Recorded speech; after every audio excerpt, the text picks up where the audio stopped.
Hello there. I know I normally start these vlogs or videos that I attach to these vlogs, but fact is it's not morning.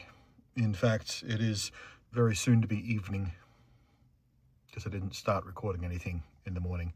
So it would feel weird to say good morning. So hi. My day of rest was extremely restful. It's been raining on and off out there, which has been slightly annoying because I like to crack this door a bit to let a bit of breeze through, during the middle of the day, because it did get a little bit warm. But every time it rains, the rain comes through the, top of the door. It hits the edge of the bed, and I don't want my bedding to get all wet. So I've been opening and closing that door throughout the day as the rain has come and gone. Slightly annoying. Aside from that, nothing else has annoyed me. Not seriously, anyway. I have spent the entirety of today, and I literally mean the last 8 hours of the day, from morning to evening, just neck deep in Monster Hunter Wilds on the ROG Ally, which, as we discussed when the game first came out, and have revisited a couple of times as various updates and whatnot have arrived, does not perform superbly on the ROG Ally. It's a notoriously piggy game to run on pretty much any hardware, but it does run on the ROG Ally at very low settings. It doesn't look great, but it's clear enough to see what's going on. And the settings I use get it to about 30 FPS pretty stably, and then I use FSR to help visually smooth it out a little bit, so it looks a bit like 60 FPS ish. Still feels like 30 though, which presented a challenge today, because today I was taking on a bunch of the 8 and 9 star quests that have arrived over the last few months as I've been, not playing it, and wishing I could, really. I'm not sure how much data Monster Hunter Wilds uses in its online mode, but whatever it is, I sacrificed it today because I just really, really, really wanted to play. I've been pining for it for ages now. It shouldn't be much data, really, but between the data I use during any regular day just to keep myself sane, and the gig or two that I use daily for uploading videos and whatnot, I do need to be careful about how much data I use, because I have just about enough on my data plan to cover a month's worth of that stuff, if I'm a little judicious about it from time to time. But whatever data it used today, I just wanted to sacrifice because, again, really, really, really, really wanted to play. And it was totally worth it. Like I said, 8 hours straight of slamming away at these high difficulty quests that have arrived. A lot of fun, these arch-tempered monsters and stuff. And cleared out all of the ones that have arrived since I, started living out of the van and looking for a place to live elsewhere in Australia here. Except for the Final Fantasy one. That one is notoriously difficult, and I was grinding against that one for several hours. I think. I don't think it's a particularly great Monster Hunter fight, because it's a crossover with Final Fantasy, so they not an ideal mix as far as I'm concerned. I didn't like it the last time they did it either in Monster Hunter World. Well, the Crystal Kulu hunt, that was pretty fun. But the big one with what's his face? I don't know. It was crap. I didn't like it. This one's better than that. This Omega Planetes or whatever it is, big spider robot thing.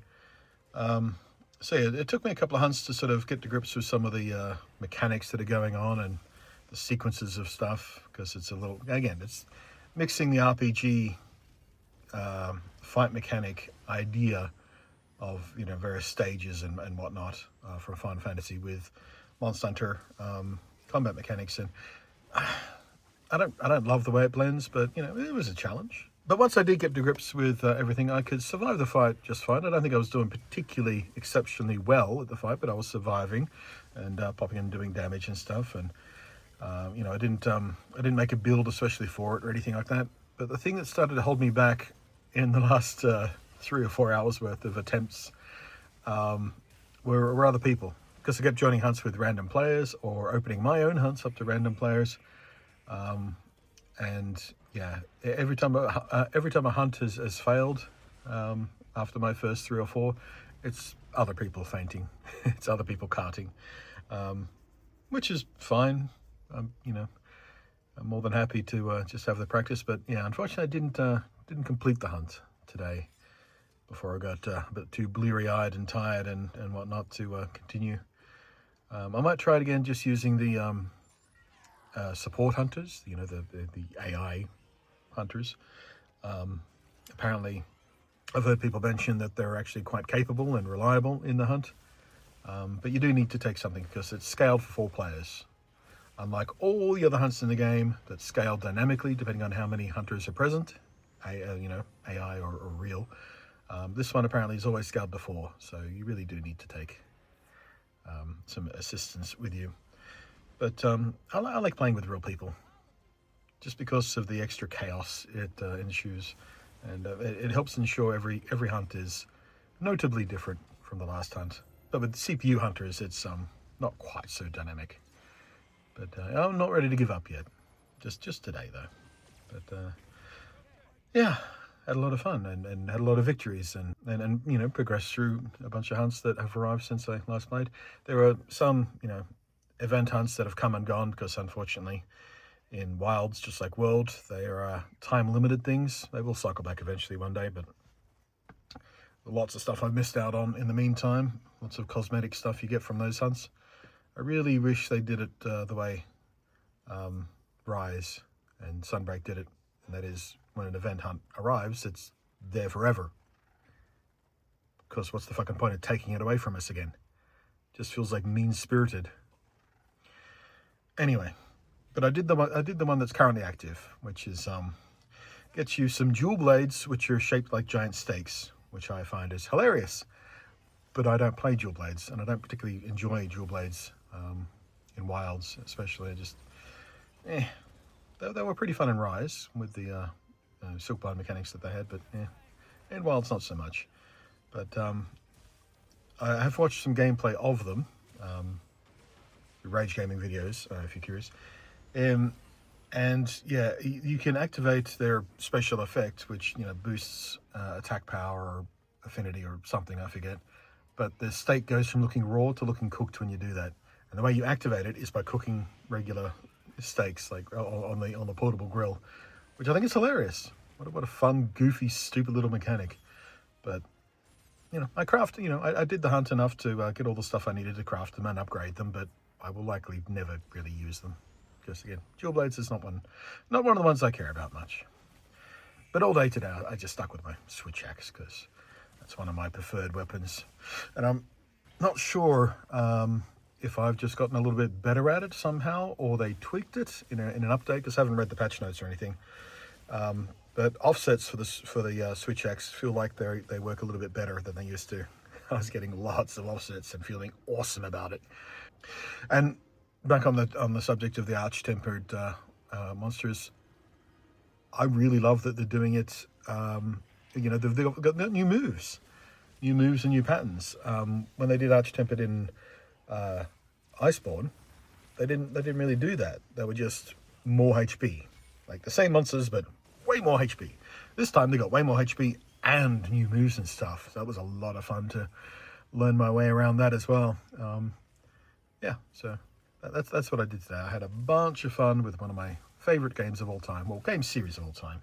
But Rise and Sunbreak are definitely still my favorite. Just the absolute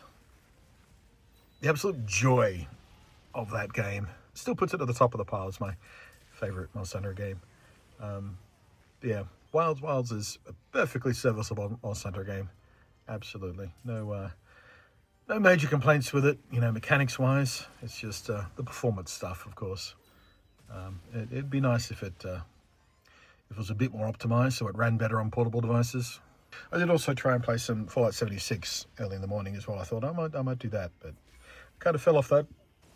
I don't know, my brain just wasn't remembering how to use a controller properly in that game, because I play almost exclusively with mouse and keyboard, you know, my proper gaming rig back when I had a home. But of course can't do that now, so I don't know why I was having so much trouble. I've played it before on the ROG Ally, like hours of it, hours and hours. But for whatever reason today, I just felt so clumsy and sloppy. I just couldn't get in the groove of it. So I switched to Monster Hunter, and that turned out to be a very smart choice. There was an update I had to download before I could run Monster Hunter in online mode, but thankfully it was only a very small one, like 250 meg or something. So yay. Unfortunately, the Outer Worlds 2 has a very, very large update of 1 point something gig or so that I can't just download over mobile. So all the patches and stuff on that game, I'm gonna have to wait. I was gonna wait to do a proper playthrough of that till I get reset up anyway.